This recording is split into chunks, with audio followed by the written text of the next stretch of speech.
Election Commission working independently under interim government, says Chief Election Commissioner. The United States will provide all kinds of assistance to interim government in organizing free and fair elections.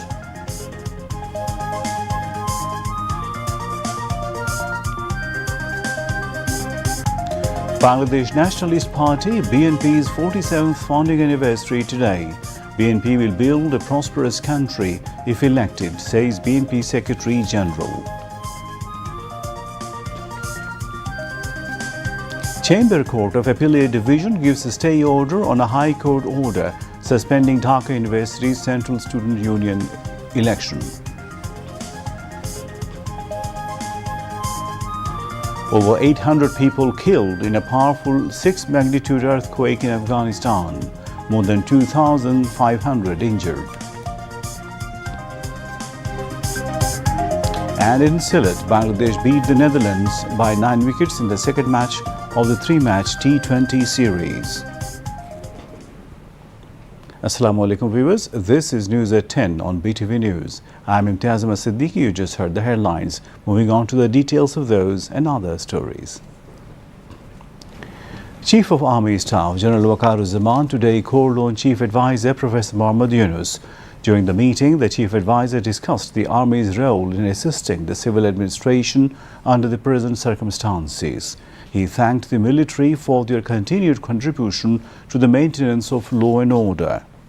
The Chief Advisor emphasized the need to streamline this role, including a clearly defined command structure and close coordination among all forces in the coming months leading up to the elections. The Chief Advisor said the government made a solemn commitment to the nation to deliver an election that would stand out in terms of voter turnout, participation of new and women voters, global confidence in safety and security, and its atmosphere as a celebration of democracy and rule of law.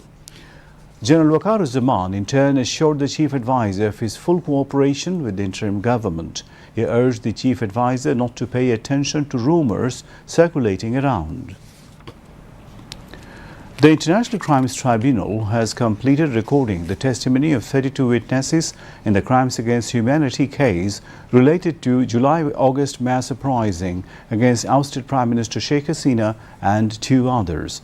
Today marked the 10th day of witness hearings and cross-examinations at Tribunal 1, chaired by Justice Muhammad Ghulam Murtaza Mojumdar, with Justice Shofiul Alam Mahmood and Justice Mohitul Haq Inam Chaudhry as members. The 2 other accused are former Home Minister Asaduzzaman Khan Kamal and former IGP Chaudhry Abdullah Al Mamoon, who is the principal accused in the case. 6 witnesses were scheduled for testimony and cross-examination today. In the first half of the day, 3 testified: Sylhet journalist Mohid Hussain, Humayun Kabir Liton, and Dr. Mohammad Hasnat Al Mateen, Assistant Director of Mugda Medical College Hospital in Dhaka. Over the previous 9 days, the tribunal heard 29 witnesses. The case has a total of 81 witnesses. During a press briefing at the court recess, prosecutor Mizanul Islam said the witnesses described the killing of journalist Abu Turab in Sylhet during the July-August uprising and the recovery of a bullet from an injured man Shamsul Islam through surgery on July 19 in Dhaka, which was later handed over to the tribunal's investigation agency. Earlier in the morning, accused former IGP Chaudhry Abdullah Al Mamoon was produced before the tribunal. Meanwhile, Tribunal 1 appointed state defense lawyers for 4 absconding accused in another case filed over the killing of 2 people by gunfire in Rampura, Dhaka, and the shooting of a youth found hanging from a ledge during the July-August uprising. The next hearing in that case has been set for September 11. Earlier today, the tribunal also produced in court the only arrested accused in that case, former police ASI Chanchal Chandra Sarkar. Chief Election Commissioner CEC AMM Nasiruddin has said the Election Commission is discharging its duties independently under the interim government. The Chief Election Commissioner said this to the newsmen at his office at Nirbachan Bhavan in Agargaon today. He said along with the countrymen, he wants to present a free, fair and impartial election to the nation. Earlier, Tracy Ann Jacobson, charge d'affaires of the U.S. Embassy in Bangladesh, held a meeting with Chief Election Commissioner A.M.M. Nasiruddin at Nirbachan Bhavan. Later, while briefing newsmen, Tracy Ann Jacobson said the U.S. want to extend all sort of assistance to the Election Commission for holding a free and neutral election. The U.S. will never stand for any political party or politicians, she said.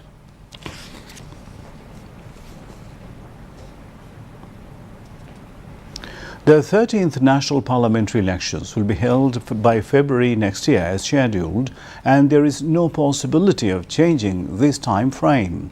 Law, Justice and Parliamentary Affairs Advisor Dr. Asif Nazrul said this while speaking to reporters at the ministry today. Dr. Asif Nazrul said the government remains firmly committed to holding the election in February. The Election Commission has been instructed accordingly and all necessary measures are being taken, he added. Dr. Asif Nazrul said all state activities are proceeding with this goal in mind and there is no scope for delay. The Bangladesh Nationalist Party (BNP) today steps into 47 years with a legacy of sacrifice, pride, nationalism, as it was always at the helm of the nation's pursuit of democracy, human rights and voting rights of the people. At every critical juncture, when the Bengali nation stood on the crossroad of survival, when democracy was disgraced, or when the people lost their liberty, BNP took lead to return freedom and sovereignty to the countrymen by forming resistance. In 1975, following the establishment of a one-party Bakshal regime, resulting in political vacuum, Shahid President Zia Rahman, the proclaimer of independence and sector commander in the War of Liberation, founded the new political party BNP on 1st September 1978 under the banyan tree in Romna, Dhaka, with the goal of establishing multi-party democracy. Owing to various programs undertaken for changing people's fate, BNP's founder President Zia quickly rose in popularity. After his assassination by a group of misguided military personnel at Chattogram Circuit House on May 30, 1981, his spouse Begum Khaleda Zia entered politics. Rising from a housewife to a stateswoman, her firm leadership gave BNP a new direction. Her uncompromising stance on the streets hastened the fall of autocratic Irshad regime. During the authoritarian rule of the Awami League, Begum Khaleda Zia was imprisoned in 2018 under a so-called corruption case. Since then, Tariq Rahman has taken the helm of the party. Through reorganizing the party, accelerating the movement, involving the youth in politics, and introducing new strategies, he continues to move the party forward. Bangladesh Nationalist Party (BNP) today paid homage to its founder, Shahid President Zia Rahman, coinciding with its 47th founding anniversary. The party leaders and activists are also celebrating the founding anniversary across the country. Thousands of party members, led by Secretary General Mirza Fakhrul Islam Alamgir, laid wreaths at Zia Rahman's mausoleum at Sher-e-Bangla Nagar this morning.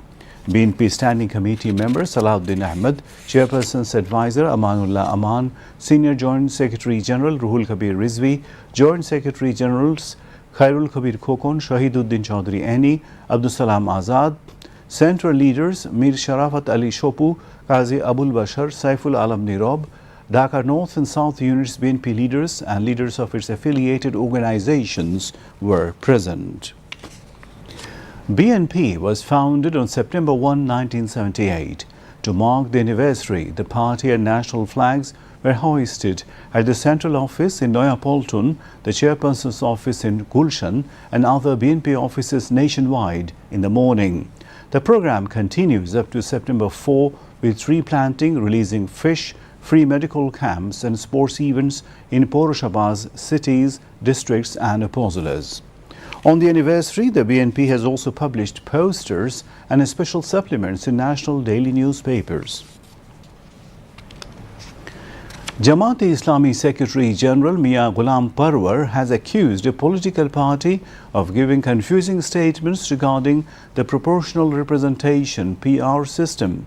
Speaking at a roundtable conference organized by the Forum of Diploma Engineers Bangladesh at National Press Club in Dhaka. Parwar claimed that at least 71% of people in the country want the PR system.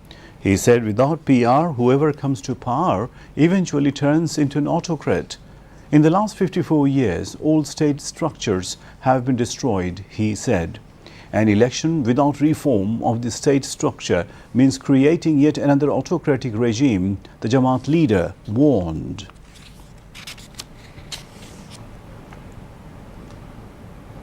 The health condition of Gano Adhikar Porishod President and former Daksu VP Nurul Haq Noor has improved, and he was being shifted from the ICU to the cabin, said Dhaka Medical College Hospital Director Brigadier General Muhammad Asaduzzaman.